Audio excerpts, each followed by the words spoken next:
Bona nit a tothom. Vaig a fer ara un petit resum ja definitiu del que ha suposat la borrasca Glòria en el nivell marítim.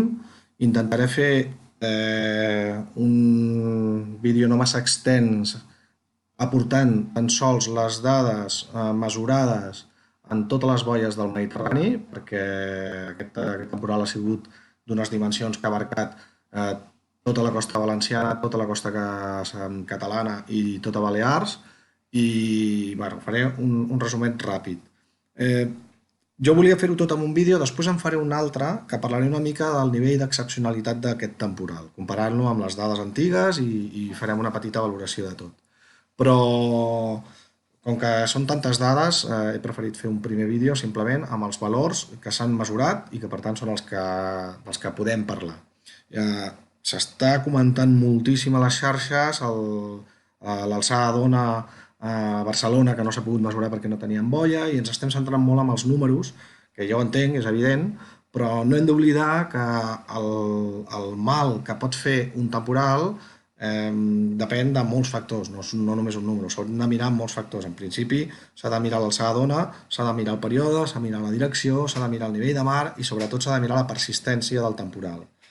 Aleshores, ja només per començar, ja podem dir que l'envergadura d'aquest temporal ha sigut gegant i que ha superat segurament a tot arreu qualsevol mesura anterior, excepte potser a la Costa Brava, que hi ha un temporal del 2008 que per desgràcia no coincideix cap de les mesures que tenim i sembla ser que aquell podia ser haver fet més mal. Bueno, sense enrotllar-me més amb la teoria, anem a veure els valors que s'han mesurat. Començarem pels valors d'alçada d'ona màxima, que és un altre paràmetre que no he comentat, però que molts cops, i depèn de quina sigui l'estructura, sobretot estructures verticals, un parament vertical o, per exemple, un espatller d'un port, cau amb una sola ona, que és la més gran que pot impactar. Aleshores, aquí tenim els valors. A la boia de Begur va mesurar una alçada d'ona màxima de 13,67, la boia de Sadragonera, a sud-oest de Mallorca, 14,22. En el moment en què va mesurar aquesta onada era la més gran mai mesurada en el Mediterrani, però més tard va venir Maó i va mesurar 14,77. Aquests són valors que semblen del Cantàbric, no del Mediterrani. Tarragona va mesurar una alçada d'ona màxima de 12,66 i Barcelona no teníem dades. Anant al que és el valor de l'alçada d'ona significant, la que seria una mica la mitjana, Barcelona no té dades, però tenia una predicció de màxima de 7 metres. Evidentment, en la predicció anàvem per sota, per tant, no sabrem mai quin ha sigut el valor real, però a falta de cap altra dada, aquesta és l'única referència que tenim a Barcelona.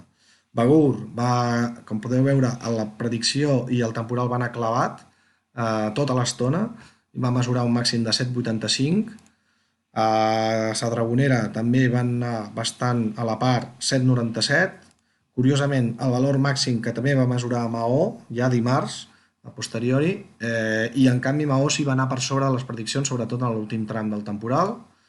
I Tarragona, tot i anar sempre per sota, el valor màxim es va aproximar una mica a la predicció i va donar un 7,62.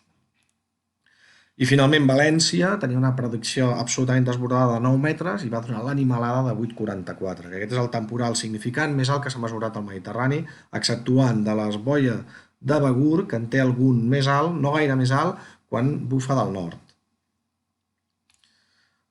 Després, el nivell del mar. A Barcelona, veieu la predicció, volia donar uns valors de gairebé mig metre i al final es van donar, perdó, no arribava a mig metre i es van donar 55 centímetres.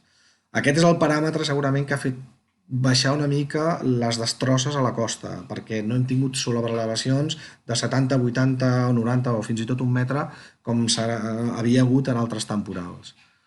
A Gandia, fixeu-vos la bestiesa entre la diferència de l'expectativa, que pujava 20 centímetres i se'n va anar a 63.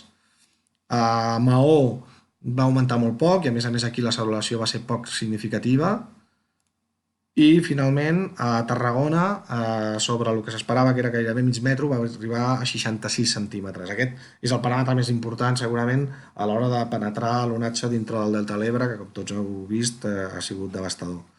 Podia haver estat pitjor si haguessin tingut una borrasca depressionària i hagués pujat el nivell del mar potser 40 o 50 centímetres més.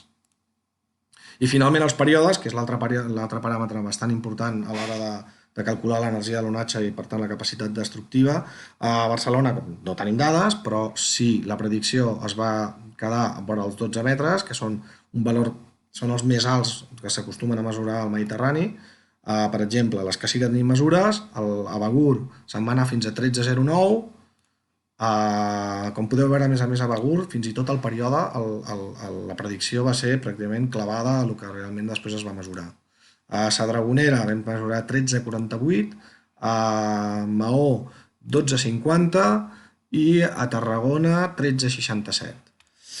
I València 13,28. Per tant, tots els paràmetres són altíssims i a la capacitat energètica, que és proporcional al quadrat de l'alçada d'ona i multiplicada pel període, podeu imaginar que són un nombre estratosfèric. I a més, sobretot la durada del temporal. Aquí mateix a València podeu veure que el període es va mantenir en valors de 12-13 segons des de principis del dia 20 fins que s'acaba el gràfic. És a dir, una animalada. És veritat que l'alçada d'ona a partir d'aquí va començar a descendir i, per tant, ja l'energia no és la mateixa. Però, la part del pic del temporal es va mantenir en períodes altíssims. Això és així acabaré el vídeo, que són les conseqüències que jo personalment vaig patir de Glòria. Per sort tot va sortir més o menys bé, ha patit bony el cotxe i s'acabó. I res, ara, explicades aquestes dades, que jo crec que és un bon resum, faré després un vídeo explicatiu de quina és, on queda, diguéssim, en el rànquing aquest temporal, i ara ja explicaré també una miqueta el tema de canvi climàtic i de més. Vinga, salut i meteo.